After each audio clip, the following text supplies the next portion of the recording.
समस्त मोर praise the Lord. आसंतु आज ईश्वर वाक्य मध्य आम विषय आलोचना करवा जहा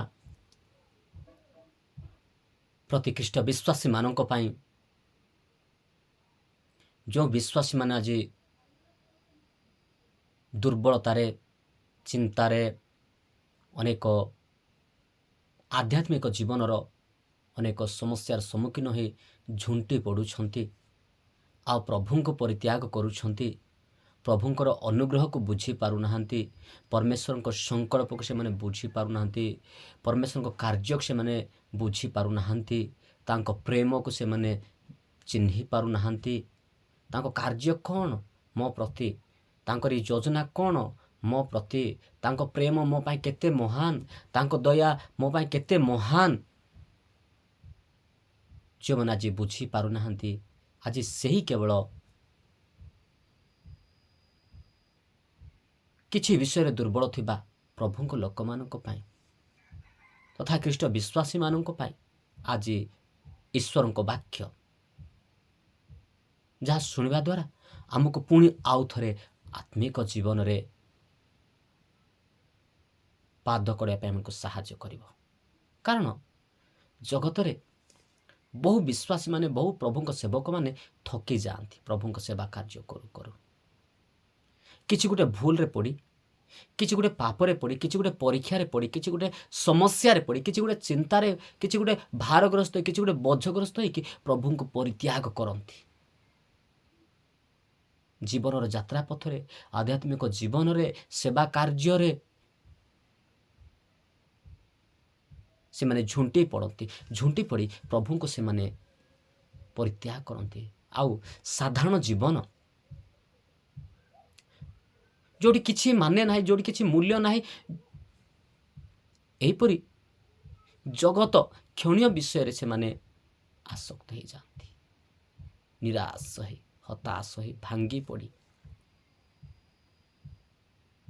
अनेक विषय से माने हारी जाए प्रभु को से माने परित्याग करती उपासना छाड़ी दियंती सेवा कार्य छाड़ती प्रार्थना छाड़ती बाइबल अध्ययन करवा छाड़ती प्रभु ठार से माने विच्छिन्न हो जाती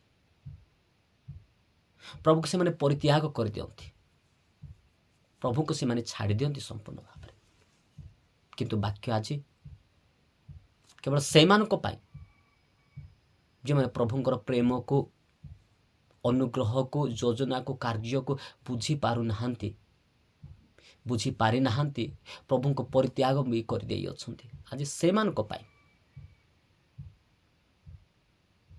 कारण वाक्यांश आमान को यह कहे ना हितोपदेश तार 16 अध्यायर 24 अध्यायर 16 पद हितोपदेश तार 24 अध्यायर 16 पद वाक्य एपरि कहे जेणु धार्मिक 7 थर पड़िले हैं पुनर्बार उठे मात्र दुष्ट माने विपद रे झुंटी पड़ती एठी धार्मिक माने 7 थर पड़िले हैं से माने पुनर्बार उठिबा कथा लेखा जाउछि किंतु दुष्ट माने विपद रे झुंटी पड़ती तार अर्थ धार्मिक मानकर उठिबार बहुत संभावना अच्छी किंतु दुष्ट माने उठिबार संभावना किछि ही नाही। आज यही वाक्यांश द्वारा मु कहवाई चाहे प्रति ख्रीष्ट विश्वासी मानक प्रति प्रिय प्रभु सेवक मानक जो माने आत्मिक जीवन रे अनेक बाधा पाई प्रभु को परित्याग करि अछंती से मान को मु कहवाई चाहे आमे पूर्व कथा टिके मने पकेबा पूर्व कथा माने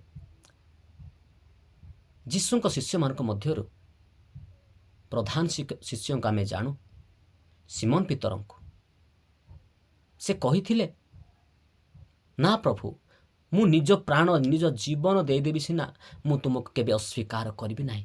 ମୁଁ ତୁମକୁ କେବେ ବି ମୁଁ ଛାଡ଼ିବି ନାହିଁ। ତୁମ ପାଇଁ ମୁଁ ଜୀବନ ଦେଇଦେବି, ତୁମ ପାଇଁ ମୁଁ ପ୍ରାଣ ଦେଇଦେବି। କିନ୍ତୁ ଯୀଶୁ ଜାଣିଥିଲେ ମନୁଷ୍ୟ ମାତ୍ର ଦୁର୍ବଳ। କାରଣ ପରମେଶ୍ୱର ଯେତେବେଳକୁ ଗୋଟିଏ ବ୍ୟକ୍ତିକୁ ମନୁଷ୍ୟକୁ ସୃଷ୍ଟି କରିଛନ୍ତି, ମାନେ ତାହାର ହୃଦୟ କଥା ଜାଣନ୍ତି, ମନ କଥା ଜାଣନ୍ତି, ଶରୀରର ଦୁର୍ବଳତା ବି ଜାଣନ୍ତି, ସବୁକିଛି ଜାଣନ୍ତି। ଆମେ ଧ୍ୟାନ ଦେବା, ପରମେଶ୍ୱର ଆମକୁ ଆମ ଶରୀରକୁ ସେ ସୃଷ୍ଟି ଦେଇଛନ୍ତି, ଶରୀର ଭିତରେ ମନକୁ ଦେଇଛନ୍ତି, ମନ ଭିତରେ ଗୋଟେ ହୃଦୟକୁ ଦେଇଛନ୍ତି। ଏହି ବିଷୟର ସମସ୍ତ ବିଷୟକୁ ସେ ଟିକିନିକି ଜାଣନ୍ତି। ମନୁଷ୍ୟ କେଉଁ ବିଷୟ କେତେ ଦୃଢ଼ କେତେ ଦୁର୍ବଳ, ତା ଭିତରେ କ'ଣ ଅଛି ନ ଅଛି, ମନୁଷ୍ୟମାନଙ୍କର ପ୍ରତିଟି ବିଷୟକୁ ସେ ଜାଣନ୍ତି। ଯେହେତୁ ସେ ଏହି ସମସ୍ତ ବିଷୟର ସୃଷ୍ଟିକର୍ତ୍ତା, ସେ ନିର୍ମାଣ କରିଛନ୍ତି, ସେ ସୃଷ୍ଟି କରିଛନ୍ତି, ମାନେ ମନୁଷ୍ୟର କ'ଣ ଦୁର୍ବଳତା ସେ ଜାଣନ୍ତି। ଏଥିପାଇଁ ଆଜି ଏହି ବାକ୍ୟାଂଶରେ ଆମେ ଜାଣୁ ବା ଦେଖୁ। ସେଇଦିନ ପିତରଙ୍କୁ କହିଲେ, ତୁମେ ମୋତେ ନିଶ୍ଚୟ 3 ଥର ଅସ୍ୱୀକାର କରିବ। ମନୁଷ୍ୟର ଦୁର୍ବଳତା ସେ ଜାଣନ୍ତି। ଯୀଶୁଖ୍ରୀଷ୍ଟ ମନୁଷ୍ୟର ଦୁର୍ବଳତା ଜାଣନ୍ତି, ପ୍ରଭୁଙ୍କ ଉଦ୍ଦେଶ୍ୟର ଉଦ୍ଯୋଗୀ ଜାଣନ୍ତି, ମନୁଷ୍ୟର ଉଦ୍ଯୋଗୀ ମଧ୍ୟ ଜାଣନ୍ତି। ଆଉ ପରମେଶ୍ୱର ପ୍ରଭୁ ଯୀଶୁ ମନୁଷ୍ୟର ଦୁର୍ବଳତା ମଧ୍ୟ ଜାଣନ୍ତି। ପିତର ସେଦିନ ଉଦ୍ଯୋଗୀ ଥିଲେ ପ୍ରଭୁଙ୍କ ନିମନ୍ତେ। ପ୍ରାଣ ଦେଇଦେବି, ଜୀବନ ଦେଇଦେବି, କିନ୍ତୁ ତୁମକୁ ମୁଁ କେବେ ଛାଡ଼ିବି ନାହିଁ, ମୁଁ ତୁମ ପାଇଁ ସବୁକିଛି ସମର୍ପଣ କରିଦେବି କହିଲେ। ଏହା ପ୍ରଭୁଙ୍କ ଉଦ୍ଦେଶ୍ୟରେ ପିତରଙ୍କର ଗୋଟେ ଉଦ୍ଯୋଗୀ ଆଗ୍ରହ ଥିବା ଆମେ ଦେଖୁଛୁ। କିନ୍ତୁ ପିତର ବୁଝିପାରିନଥିଲେ ମୋ ଭିତରେ କ'ଣ ଦୁର୍ବଳତା ଅଛି। କିନ୍ତୁ ଯୀଶୁ କହିଲେ, ତୁମେ ମୋତେ 3 ଥର ସ୍ୱୀକାର କରିବ କୁକୁଡ଼ା ଡାକିବା ପୂର୍ବରୁ। এই 2ଟି ବିଷୟ ହେଉଛି ଆମ ପାଇଁ ଗୋଟେ ମୂଳ ପଏଣ୍ଟ। ଆମେ ବେଳେବେଳେ ଆମର ଦୃଢ଼ତା ଜାଣୁ, କିନ୍ତୁ ଦୁର୍ବଳତା ଜାଣୁନାହୁଁ। ଆଉ ବେଳେବେଳେ ଆମେ ନିଜର ଦୁର୍ବଳତା ଜାଣୁ, କିନ୍ତୁ ଆମର ଦୃଢ଼ତା ଜାଣିନାହୁଁ। କିନ୍ତୁ ପରମେଶ୍ୱର ଜାଣନ୍ତି, କିନ୍ତୁ ପ୍ରଭୁ ଯୀଶୁ ଜାଣନ୍ତି ଯେ ଯେହେତୁ ସେ ସମସ୍ତ ବିଷୟର ସୃଷ୍ଟିକର୍ତ୍ତା, ସମସ୍ତ ହୃଦୟକୁ, ସମସ୍ତ ମନକୁ, ସମସ୍ତ ଜୀବନକୁ ସେ ନିରୀକ୍ଷଣ କରି ଜାଣିବା ପରମେଶ୍ୱର। ତେଣୁକରି ପିତରଙ୍କୁ କହିଲେ, ତୁମେ ମୋତେ 3 ଥର ସ୍ୱୀକାର କରିବ କହିଲେ। ଆଉ ଗୋଟେ କଥା ମନେ ରଖ, ଶୁଣ।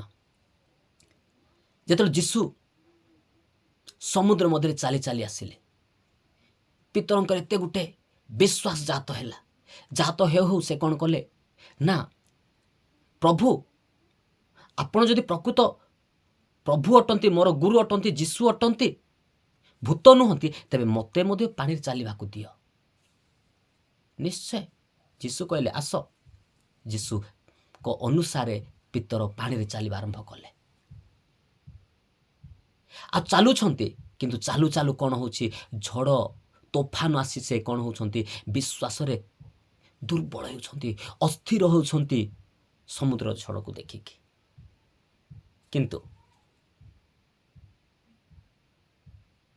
ସେ ଯେତେବେଳକୁ ବୁଡ଼ି ଯାଉଛନ୍ତି, ଯୀଶୁ ତାହାକୁ ହାତ ଧରିକି ଉଠାଉଛନ୍ତି। ପ୍ରିୟର ମୋର ଈଶ୍ୱରଙ୍କ ଲୋକମାନେ, ପ୍ରଭୁ ଜାଣନ୍ତି ମନୁଷ୍ୟର ଦୁର୍ବଳତା।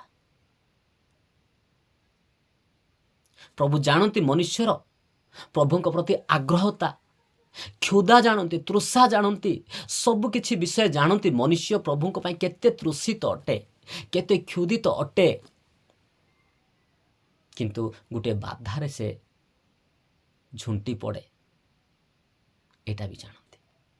ଏଥିପାଇଁ ଆଜିର ବାକ୍ୟ ପ୍ରତି ପ୍ରଭୁଙ୍କ ଉଦ୍ଦେଶ୍ୟରେ ବଢ଼ିବା ପାଇଁ ସମର୍ପିତ ହେଉଥିବା, ଭାଙ୍ଗି ପଡ଼ୁଥିବା, ନିରାଶରେ ହତାଶରେ ଝୁଣ୍ଟି ପଡ଼ୁଥିବା ପ୍ରତ୍ୟେକଙ୍କ ପାଇଁ ବାକ୍ୟ ଏହା କୁହେ କି ଯେ କ'ଣ କୁହେ ନା, ଯେଣୁ ଧାର୍ମିକ 7 ଥର ପଡ଼ିଲେ ହେଁ ପୁନର୍ବାର ଉଠେ। ଏହି ଧାର୍ମିକ କିଏ? ଆମେ ଜାଣିବା ଦରକାର ପ୍ରିୟ ପ୍ରଭୁ ଲୋକମାନେ ତଥା ଈଶ୍ୱରଙ୍କ ଲୋକମାନେ ଖ୍ରୀଷ୍ଟ ବିଶ୍ୱାସୀମାନେ ଆମେ ଜାଣିବା ଦରକାର ଧାର୍ମିକ ବ୍ୟକ୍ତି କିଏ ଏ ଜଗତରେ। ଯେଉଁମାନେ ପ୍ରଭୁ ପରମେଶ୍ୱରଙ୍କ ଦ୍ୱାରା ନିରୂପିତ ଅନୁଗ୍ରହ ପ୍ରାପ୍ତ, ଅନୁଗ୍ରହ ଦ୍ୱାରା ଯେଉଁମାନେ ଆଜି ଯୀଶୁଙ୍କୁ ପ୍ରାପ୍ତ ହୋଇଛନ୍ତି, ଯୀଶୁଙ୍କର ବହୁମୂଲ୍ୟ ରକ୍ତରେ ସେମାନେ କିଣା ଯାଇଛନ୍ତି, ଧୌତ କରାଯାଇଛନ୍ତି, ପରିଷ୍କୃତ କରାଯାଇଅଛନ୍ତି।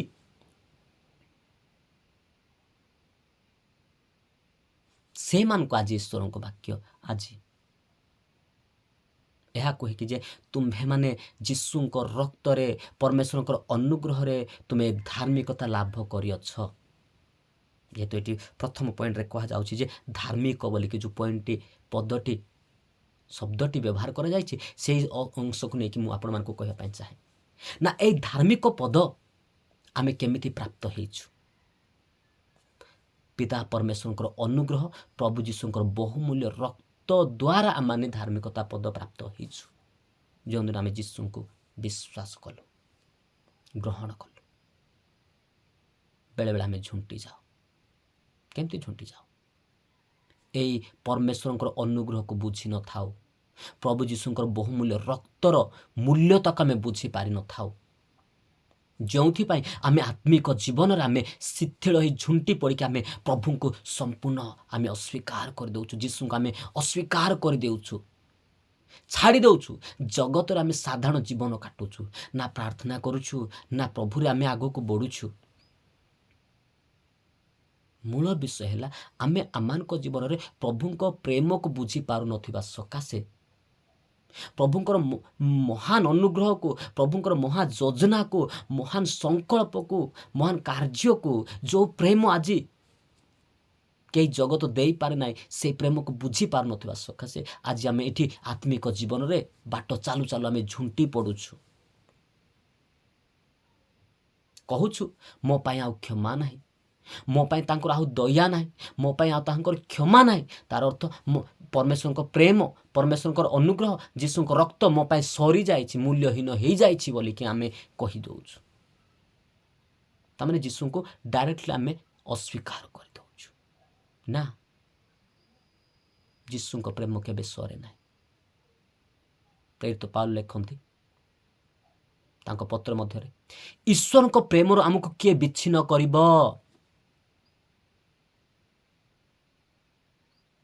କାରଣ ମନୁଷ୍ୟମାନଙ୍କୁ ପରମେଶ୍ୱର ଚିରନ୍ତନ ପ୍ରେମ ଦେଇଅଛନ୍ତି।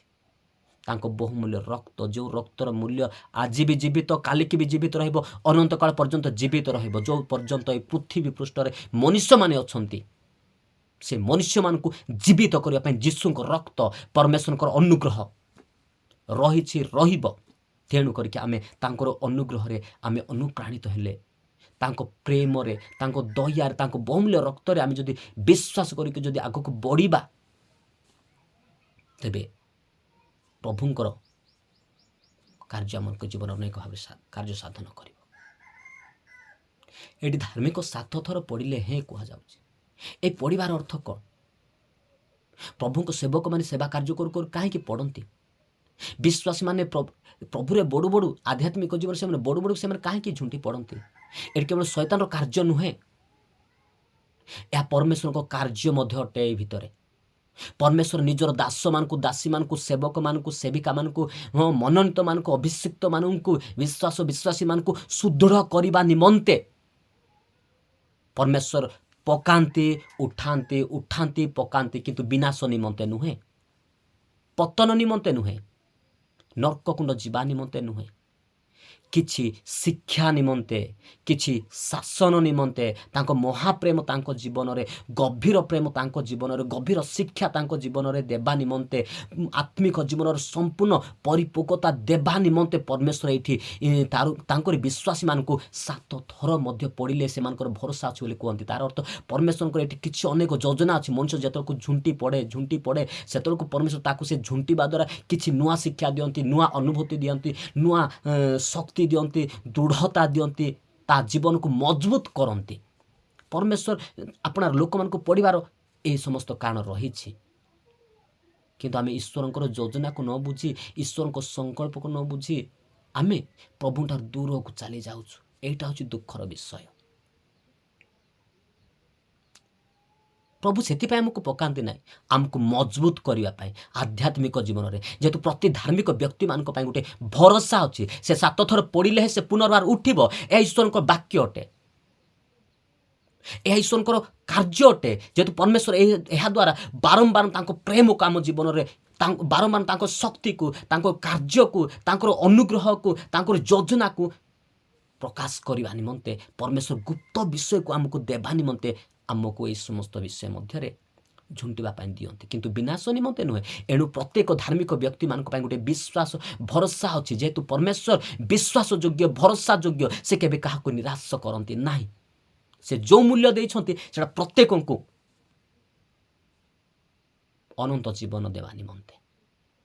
आपण केबे भाबंतु ना मो पाई क्षमा सरी जाइछि मो पाई यीशु को रक्त सरी जाइछि मो पाई परमेश्वर को अनुग्रह सरी जाइछि एटा हमनकर भूल चिंताधारा अटे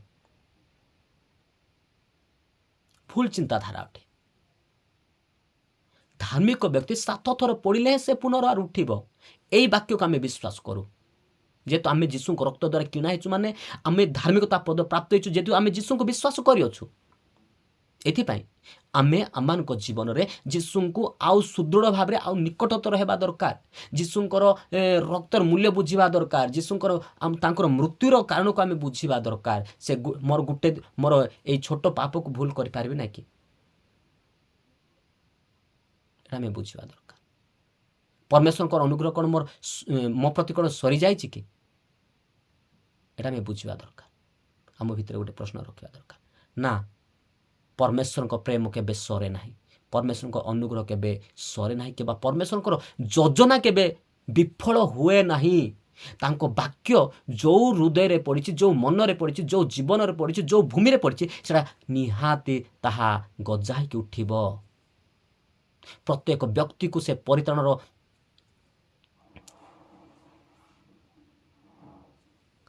परित्राणर कार्यता जीवन रे से साधन करिवे परमेश्वर तांको वाक्य द्वारा जेहेतु तांको वाक्य कार्य साधक तांको प्रेम चिरंतन यीशु को रक्त मध्य बहुमूल्य अटे।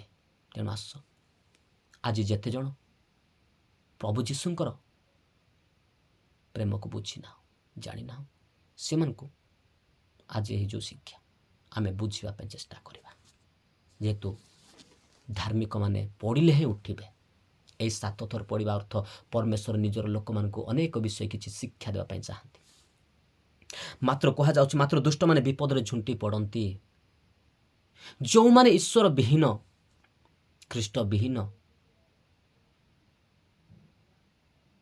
तांको मृत्युर कारण को बुझती ना विश्वास करती ना यीशु को ग्रहण करती ना परमेश्वर को अनुग्रह को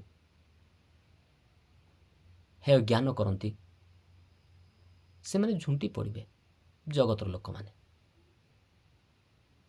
किंतु आपण माने मु आज जेते जन प्रभु को आमे प्राप्त होइछु समस्त सौभाग्यवान जेतु तांको प्रेम केबे सरे नाही जने धार्मिक व्यक्ति 7 थर पड़िले ही उठाइबे परमेश्वर ताहाकू सेमिति मजबूत करिया पई पकाइबे उठाइबे। तेणु आस आमे को विषय आमे आज निराश भितर अछु कोउथिबे आमे प्रभु को सेवा आमे परित्याग करियछु निजक आमे देखिबा समय आसिला प्रभु यीशु ख्रीष्ट पितर को कहले तुम्हें मते प्रेम करुअछ कि जाओ मोर मेष मान को चराओ तुम्हें मते प्रेम करुअछ कि जाओ मोर मेष मान को प्रतिपालन कर यीशु तांको कहले आज भी पितर को प्रे आपण माने झुंटी पड़ी अस्वीकार करिसंत सत भरोसा अच्छी भरोसा केबे सरे नाही यीशु से दिन कहले जाओ मो मेष मान को चराओ आज मते आपण मानू प्रति विश्वासी मानू कहते जाओ मो मेष मान को चराओ जाओ विश्वास आग को बढ़ आत्मारे शक्ति प्राप्त हुआ मो पाई तुम्हें ठिया हुआ बोली आज यीशु आपण मान को मते से कहते उठाई कि कहते उठ ठिया हुआ धार्मिक व्यक्ति केबे पड़ब ना जदि पड़ब से उठब से उठेबा कर्ता यीशु ख्रीष्ट यह द्वारा आज आम शिक्षा लाभ करूँ वाक्य द्वारा आम सुनिश्चिंत हेउछु जे आज निश्चय धार्मिक व्यक्ति माने 7 थर पड़िले ही उठिबे से दिन पितर को उठाइले आज प्रतिकृष्ट विश्वासी मानक से प्रकार उठे जो मैंने आज विश्वास से माने झुंटी पड़ी जीशु को स्वीकार करी तेणुक से आज फेरवा को पड़ो जीशु पाखक पुनर्बार सेवार राज्य कार्य प्रभु आपण मानक विनाश निमंते मनोनीत कर तो आपण को उद्देश्य मजबूत करने अनंत राज्यर अधिकार होगापाई मनोनीत कर तेणु उठा दरकार आम समस्ते प्रभु प्रस्तुति होगा दरकार प्रभु को प्रेम को अनुग्रह को आह्वान को बुझे आम प्रभु निकट को जावा दरकार प्रभु वाक्य निज शक्तियुक्त करवा प्रभु को अनुग्रह निजर शक्तियुक्त करवा निज धर्म कर्म द्वारा नुहे निजर ज्ञान विवेक द्वारा आम निजक विनाश करने नुहे व्यवस्था धर्म कर्म क्रिया द्वारा निज विनाश करने निमित्त नुहे केवल जीशु को विश्वास करने द्वारा बहुमूल्य रक्त जो मुक्ति अच्छी परित्राण अच्छी अनंत जीवन अच्छी उद्धार अच्छी आ परमेश्वर जो अनुग्रह पुत्र द्वारा जो साधित होही अनुग्रह द्वारा आम आम जीवन में प्रभु संपूर्ण समर्पित होगी जदि जीवा प्रभु आउ थे मत आपण मानक जो मैंने आज यहीपर दुर्बल अवस्था अच्छा प्रभु से पुनर्बार उठाइबे जेहेतु प्रभु सेवक माने निहाती उठिबे प्रभु विश्वासी माने से मृत्यु हेले से माने निहाती उठिबे से सुनिश्चिंत तेणु आस ईश्वर वाक्य अनुसार आम निजक समर्पण करवा पुणी प्रार्थना करवा प्रति दुर्बल मानक पवित्रमय स्वर्गस्थ पिता आज तुम ठारे प्रार्थना करुछि बापा आज ही इंटरनेट माध्यम जो मैंने आज पवित्र वाक्य अंश शुणुंट शुणवे आज जो मैंने तुम सेवा कार्य करू करू बापा से माने जीवन में हारी जाइछंती तुमको अस्वीकार करी अछंती बापा अगाध समुद्र से माने बुड़ी जाई अछंती